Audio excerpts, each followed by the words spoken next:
Hi again, guys. It's Dr. Tim Newton with Inspire Movement Physical Therapy, specializing in holistic manual therapy, preventive care, and ergonomic solutions for you, your family, and your organization.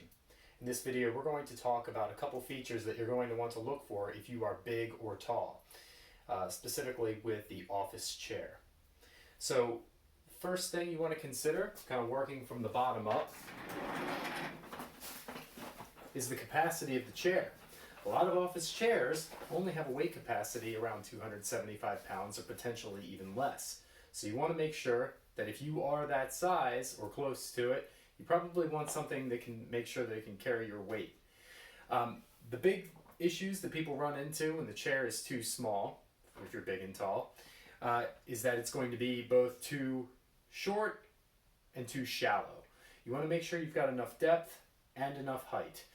Generally, these are around the same dimension for each person. So, for example, for somebody who's big or tall, you're going to want to make sure, especially if you're getting over the height of around 6'4", you're going to want to make sure that this has at least 20 inches of depth and the capacity to go up 20 inches or higher. That way you'll be able to be sitting comfortably in the chair and not on the edge of it with your knees up really high, making yourself slouch and also not getting the support of your full leg on the seat pan. You still want to make sure that you've got the ability to have a couple fingers, about 3 fingers of space here between the edge of the chair and the back of your leg, but it shouldn't be too much more than that because, like I said, again, you're not getting the support that you should be getting. From there, you've got the armrests.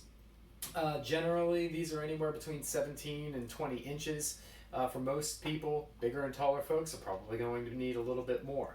What I would encourage you to do for a lot of these measurements is to get out a little bit of measuring tape in whatever chair that you're currently sitting in regularly and just get a sense, okay, how deep is this chair? How high am I to the ground? And how much width is there? How much width am I taking up? And you know, it's like trying on clothes. It's going to be best if you're honest with yourself on this one. When we're all sitting down, we become a little bit wider than we normally are when we're standing, and that's fine. That's just the way it is. But just make sure you're honest with yourself about that width. You don't want to end up purchasing a chair where you're being compressed up into the arms of the chair. That's not going to be a lot of fun for anybody. Finally, the last big thing for people who are big and tall is the seat back. For people who are shorter, usually the height, or even average size, usually the height of the seat back isn't that big of a concern. But usually when you're taller, sometimes if it's too short, you just don't feel like you're getting that shoulder support if you're somebody who really likes to sit back in the chair. So that's something just to keep an eye on.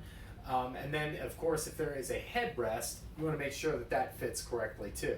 And the headrest is a misnomer. It's really meant to be right in the curvature of your neck. It's really more of a neck rest. But you want to make sure that that is able to adjust to the appropriate height for you.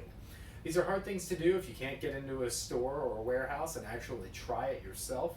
But if you're just shopping online, you're looking for something to be shipped to your house or your office or something like that, these are the basic parameters that you need to be aware of if you're big or tall. One last little note here is that you may go out and you might find that perfect chair for you, but remember, you've got a desk as well that it needs to fit with. If the desk remains too short, and most of these things are fixed at a 29 to 30 inch height, you may have the perfect chair, but then find that as you scoot in, you don't have leg clearance any longer. So the desk, as we've mentioned in another video where we've talked about work surface height, is a very, very important piece of the puzzle, if not the primary piece of the puzzle. You can't really cut corners on that if you're trying to fix everything else. So don't forget that piece, that work surface height. You want to make sure that this all can work together so that you can get that good posture so you can be more productive and be in less discomfort as you're sitting at your workstation during the day. I hope this video was helpful. Thank you all for watching and have an inspired day.